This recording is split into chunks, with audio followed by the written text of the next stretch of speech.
25 years ago, this was just a field. Such is the inexorable march of progress. Nowadays, of course, it's still a field, but if you'd been standing on this spot 25 years ago, you'd have been in for some unexpected surprises.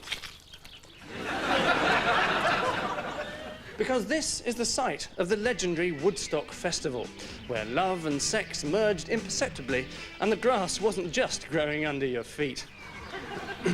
Yes, today we celebrate the 60s, and we premiere the world exclusive of KYTV's Woodstock 3, a brand new film made up of all the old footage not used in Woodstock 1 and 2. So come with us now as we take a trip down memory lane and revisit those Sexciting 60s.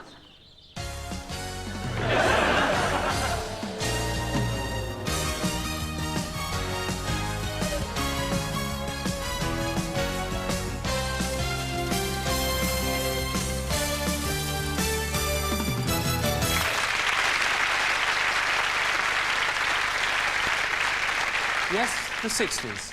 Soundtracked by the Stones, satirically shafted by Sherin, superbly shot by Schlesinger, shishered and styled by Sassoon. Yes, they were the 60s. The 1960s was a time when popular heroes rubbed shoulders with the pillars of the establishment for the first time. From the big busted... Oh, shit.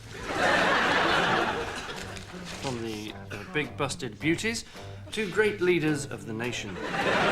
Dirty old men. To the most unfortunate figure of the decade. But the 60s were a time of triumph, as well as despair. And although some of the faces are obviously gone, others are still as instantly recognisable as they ever were. But above all, the 60s is remembered for its rampant sex and topical satirists, as London became the city to be seen in, just as Liverpool became the city. What the f***'s going on? Well, the buzzword of the 60s was mini. Women wore them, men drove them. And women drove them as well, Mike. Yes, that's right, Anna, although not quite as well as men. And just like a woman, they were good to look at and easy to handle. Oh, really? Mike, well, mine was just like a man. It used to shoot off and stop immediately. Oh, it's that time again. What time? Nothing. Anyway, we've many people with us today who are very associated with the 60s. I'm sure you recognise this lady here, Kathy Brown, or Truddles, as she was better known. Now, how do you remember those days, Truddles? Well, the thing that I remember was it was just so hectic, you know. I was permanently rushing around the whole time, recording studio to art gallery, television studio to photographer's studio. Yes. And what did you actually do? I was, well, I didn't do anything, I was just famous, you know. Excuse me, sir, what did you do in the 60s? About a couple of grams a day, I think. Excuse me, madam, do you remember the 1960s? Oh, yes. I never buy anything else. I'd certainly recommend it. No. Creamy and smooth. Tastes just like butter. No, what we want to know is... I can't tell the difference, and neither can my husband. No, we're not asking margarine. We're asking about the 1960s. Oh, the 1960s? Yes. Oh, yes, I'm sorry, the 1960s. Yes, do you remember them? Oh, yes. I never thought I'd find anything to shift those grease stains.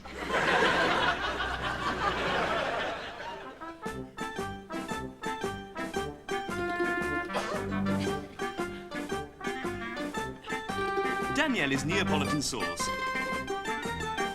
It brings out the Italian in you, eh?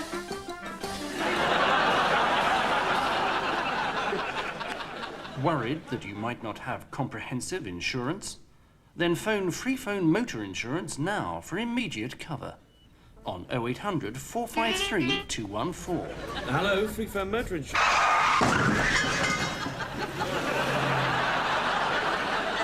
Free Phone Motor Insurance. 0800 453 214. You're watching YKVT. Well, many people, I'm sure, remember some of the thrilling football moments of the 60s, such as Manchester City's victory in the '69 final. So, will you please welcome two of the stars of that fabulous cup-winning team, Mike Doyle and Dave Stevens.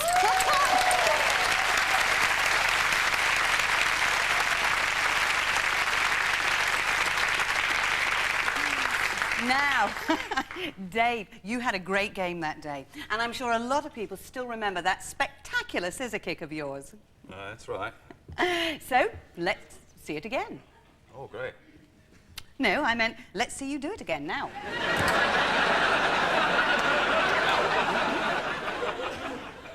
Hey, up! Can't get up.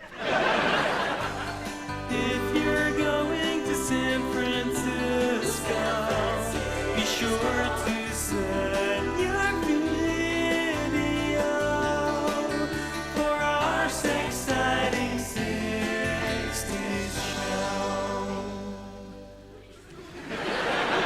Now, of course, the soundtrack to the 60s was the music. Clubs sprang up everywhere, perhaps most famously the Cavern in Liverpool, isn't it right, Charles? Oh, yeah. The Cavern, I remember the Cavern. Ooh, hey. How can I describe it? How about using words? Well, the thing I remember most about the Cavern was that it did smell a bit. Did it? Yeah. You had to sometimes hold your nose when you went in because it stank so much. I see. Yeah, it's like a load of goats had been down there. Really, was It's like a load of goats that had broken wind all the time. Yes. Yeah, it's like yes. a pig's toilet, it was. It I see. stank. Yes. It really, really smelled. You know, it was smelly, you know. Yes, I know smelly. Yeah. I don't know how I can describe the smell. It was sort Yeah, well, I of, think you've actually described it quite enough, actually. It's like sort of- What about the music? Did they have music there? No, I don't remember that, no. But I remember the smell. It was sort of... Yeah, thank you. Troubles. Okay. Who said taking drugs in the 60s didn't damage the brain cells? Well, let's take a look at the 60s now with the help of some of that music, the swinging 60s years. Like crusty gussets, that was it.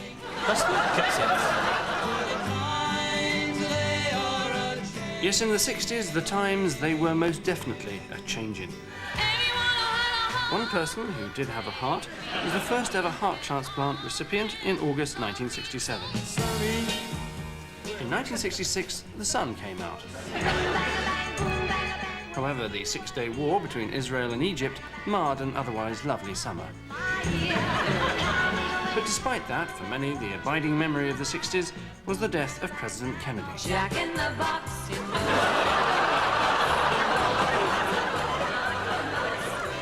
Well, there can have been few more gladdening sights than that of George Best dribbling and swerving from side to side, and many will remember his footballing skills as well. Well, George is on the phone now, so we'll have to wait until after he's finished to talk to him. But in the meantime, let's welcome another legend of the 60s footballing scene, Mr. Kenneth Wolstenholme.